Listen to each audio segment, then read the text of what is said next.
Hello, everyone, and welcome to the Sedona International Film Festival, where we're celebrating our 30th anniversary. We are coming to you live from Yavapai College, one of our sponsors, along with our presenting sponsor, Northern Arizona Healthcare. We'd also like to thank our hoteliers, restaurateurs, our volunteers who support us and year after year. We appreciate your support. And joining me now, I'm going to allow you to introduce yourselves and your film. Are I'm Dash Donato, and I'm the director and producer of Honey and Milk. awesome. And I'm Jen Parkhill, JP, and I am one of the co-writers of Honey and Milk and also one of the actors in the film. Awesome. Awesome. I thought I saw you in the film. So, talk a little bit about your film and tell us what it's about and what inspired you to do that. Yeah. So Honey and Milk is about a couple that's been together for a while, like almost 13 years, and one of them is being brave enough to go through and gender kind of expansion. Not really sure, but they know they're moving into the direction of becoming non-binary, and so this couple just is not gonna. They're not gonna make it. So this is their last weekend, and together as a couple, and the partner basically creates this really beautiful safe container for the partner to like leave, and just go follow, this new gender identity. Awesome. And then you are in it, correct? And then what role did you play? I play Alice in the film, and so I'm the partner that's letting go and creating a space for Grayson to go off and kind of redefine their gender identity and their identity in general, apart from Alice after 13 years of sort of portraying this man that they don't want to be. Right. And so as one of the writers of the film, Damien and I, wove this story together hand in hand. Was there anything in particular that inspired you to do this film? I was thinking a lot about romantic endings at the time when we started writing this, and Damien and myself were both going through a gender expansion of our own. Both of us identify as non-binary, and I had just gone through my first queer breakup, and was just really kind of fantasizing about a path forward that would allow for there to still be a lot of love on the table, and just understand that maybe two people are just not aligning at that point in their lives anymore, and need to say goodbye, but to do that in a way that's with as much love and celebration as they had when they came together in the first place. And create, as queer people, we're always redefining our paths, and so I wanted to show a way to say goodbye that was gentle. Awesome. And I think I watched an interview, I want to say, with you, talking about cast and crew and working with the LGBT community, and that was really important to you. So can you talk a little bit about that?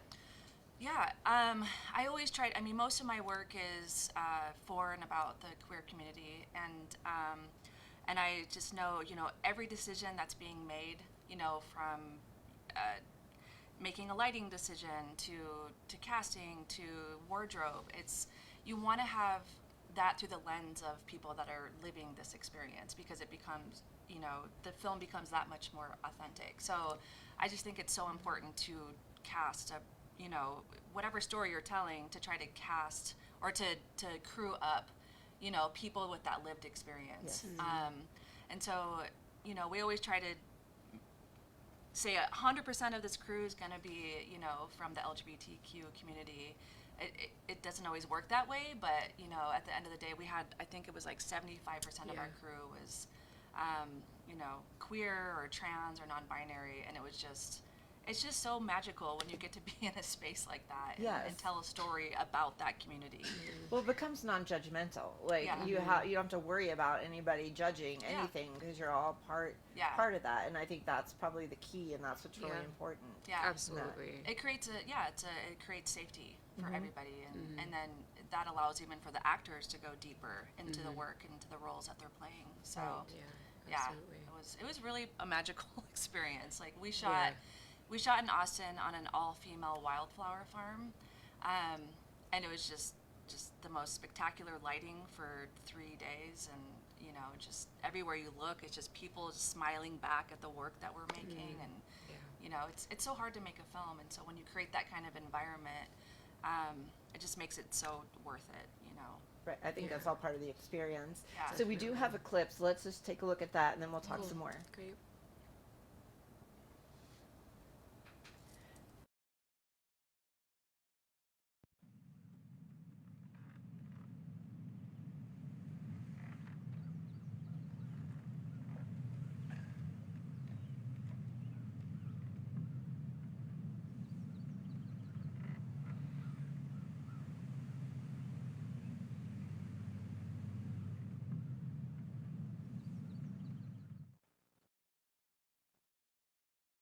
Yes. Leaves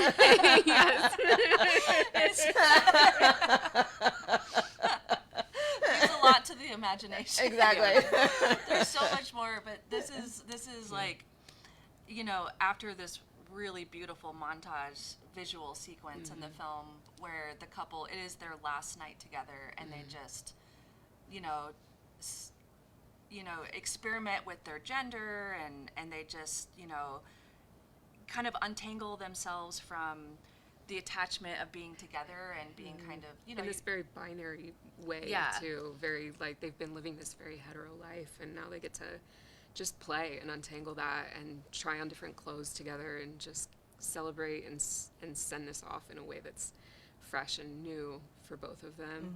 And this is the next morning. yeah. So they're just like kind of having like their last moment on this porch that they've spent so much time together doing for so many years, and it's their last moment of just taking in every detail of the sky and the flowers, and then they leave, and then Grayson leaves and starts their new life. How cathartic is it for you to be part of this, do something like this, and present a film? Like, is it cathartic going? Oh my gosh, Unbelievably. yeah. I mean, yeah, we're all Incredibly cathartic. because Yeah. a lot of us working on the crew are, you know, thinking about how we identify, what our pronouns are, and you know, like me personally, I feel like I'm she plus. You know, I'm not just in that one box. I feel like I'm more in a fluid space, but I'm not necessarily, you know, totally non-binary, and you know, so it just working on this just allows more room for different types of expression and identity, and yeah, again, back to safety, like safety to Yeah.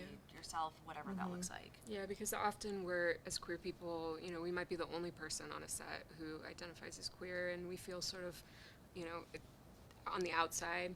And so being within a setting where we all get it, you know, and the conversations that were happening amongst crew on set and holding space for each other is, you know, everybody was having a very emotional, cathartic experience through this, and so many members of our crew related to the film in a very personal way, and that there was safety and space for them to like be able to really feel and process their emotions as we were making this together, and then go take in a beautiful sunset in this flower farm. I mean, I have chills I do just too. thinking about it. It was really so special. So special and so rare for all of us to be able to come together like that, and especially in a state like Texas. Yes. Oh, yeah. That's very true. I didn't even think about that, but yeah, Yeah. you're right. Yeah. And why the title of the film? Like, you know, it's not Milk and Honey, but it's Honey and Milk. So why was that turned around? It came from a song, and the lyrics, I'm probably going to misquote it, but it's something like, I'm weeping warm tears of honey and milk. And we really wanted to capture the sort of sweet grief, the bitter and the sweet, the honey and the kind of bitterness of like a tea, you know. And so it was taken from a song lyric. Okay, awesome. Yeah. And has your film shown yet in Sedona?